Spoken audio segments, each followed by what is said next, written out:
Black women in power have a hard time finding men to be with and matches because a lot of men become envious.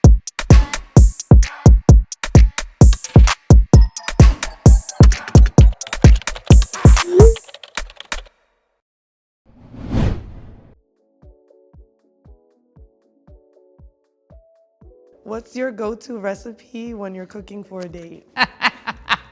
Oh. DoorDash. Wow, I don't think I have ever cooked for a date in my life. I've never met a Black man that doesn't like just rice. But White rice, that's a nice start. And then okay, you what just make else? other I can do things. rice because I'm Asian. I can make rice. Yeah, What else? right? They want meat. They want vegetables. They want hot potato. They want fillings, things that have good seasoning that remind them of home and make them go and smack their fingers. I can't do that. It just takes a little practice. Right, and I will practice on myself. Yeah. And 8 times out of 10, it's average. 2 times out of 10, it's trash. Okay, fine. But I actually I try to not cook for guys on the first. I actually don't like that. I hate that. When guys that's fair. are like, when you're gonna cook for me, or like, oh, let's have a dinner date, and it involves me cooking. It's like, I don't want to do the labor of my job 100%. for you. It is a love language for me as well. So I don't love you. I do love doing it. Like, once I learn the things that they like to cook, like, you're gonna be well fed.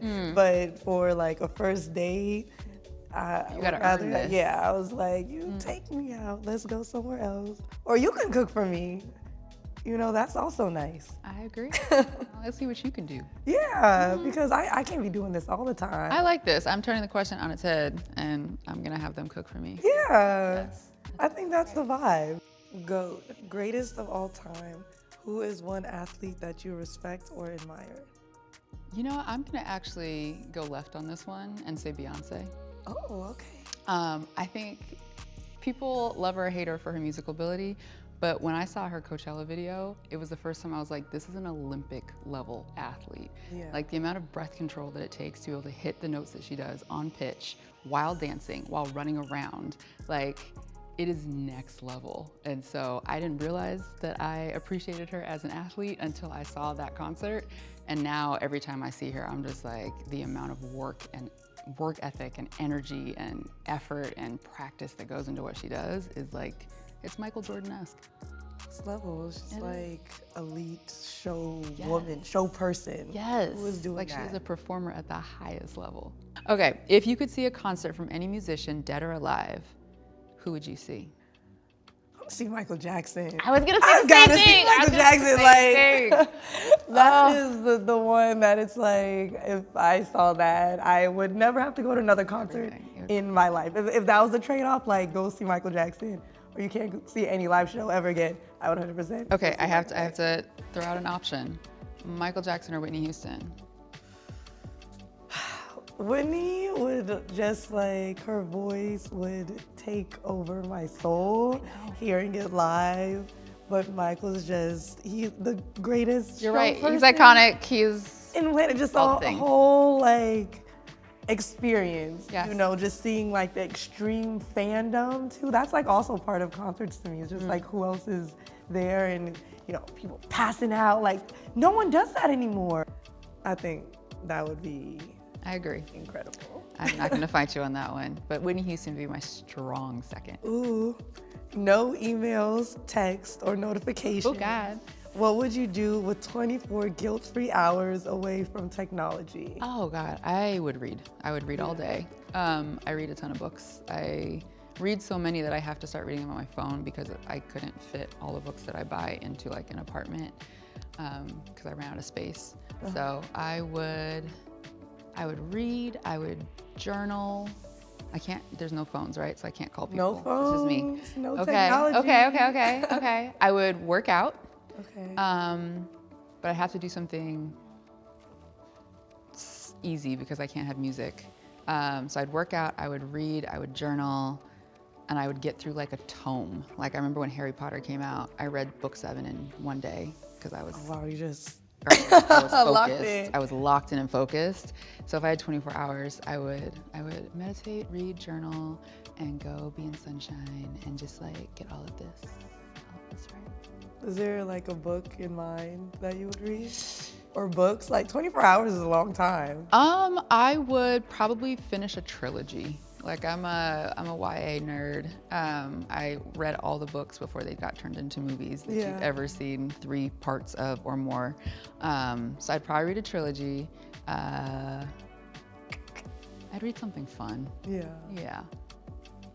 There's this awesome trilogy. I'll tell you about it later if you like to read this stuff. But I'd probably reread something too.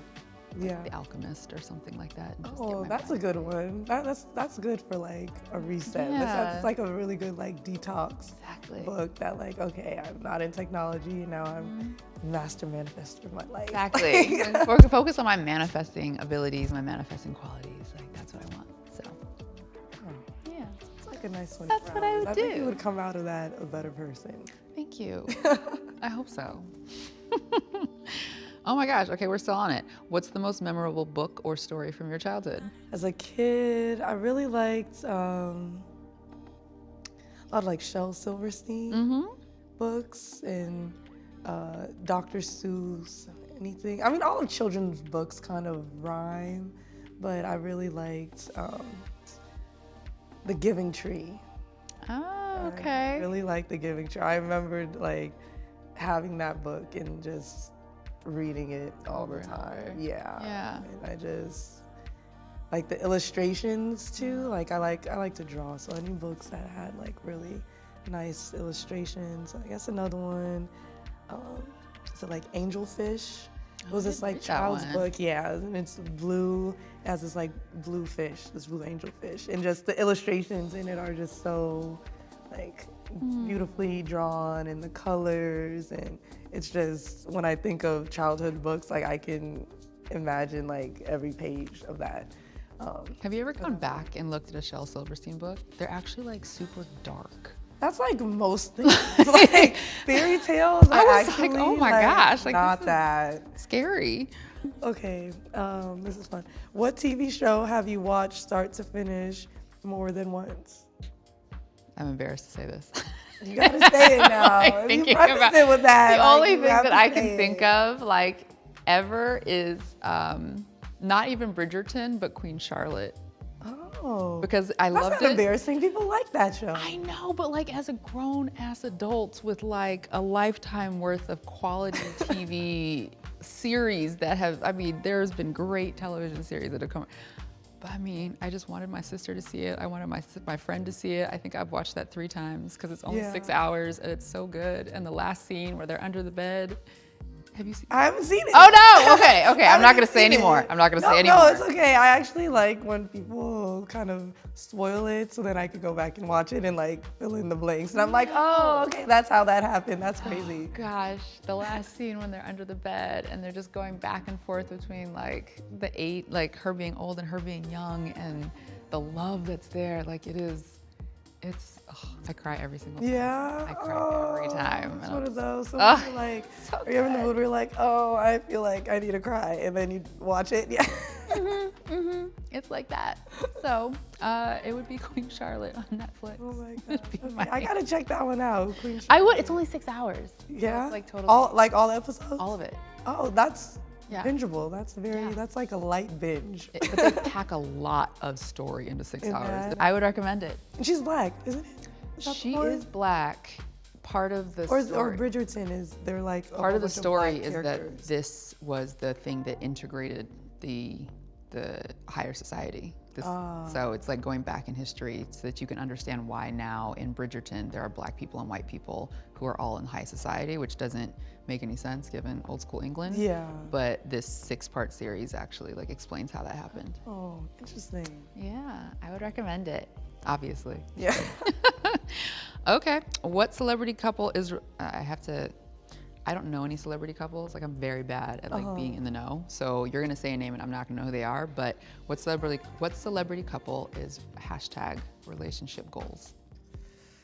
Oh, I'm not a fan of any relationship. Relationship goals. I hear that. You never know what is going on behind them closed Girl, doors. You never know.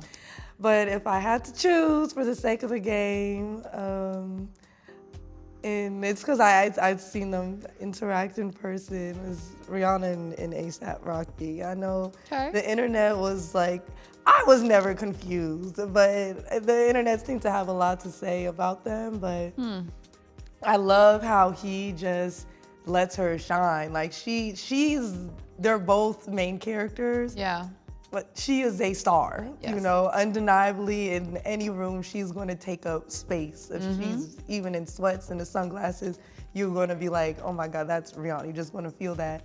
And he just lets her shine, you know, whenever they see him, he's filming her and supporting her. And that is so great to see, because you see a lot, and I think a lot of, they say like a Black woman, or powerful woman, period, but Black women in power have a hard time finding men to be with and matches, because a lot of men become envious of women in power. And the fact that he just like, I don't know, just seems so graciously just like loving that and supporting her in that is something that I would want in someone. I hear that. Because it says a lot about him and his... And it shows how secure he is Yeah. in himself, you know, where he doesn't need to be like, you know, jealous or, you know, hating on her. Like, there's just so many things you hear about, like these celebrity relationships and all these divorces going on and why they're happening. And a lot of it seems to be like envy, you know, like on the man's part. Okay. Oh. Ooh, last card. Last card. Ooh. Anything can be art. Describe the most beloved piece in your home right now. Why is it important to you? What's the last one?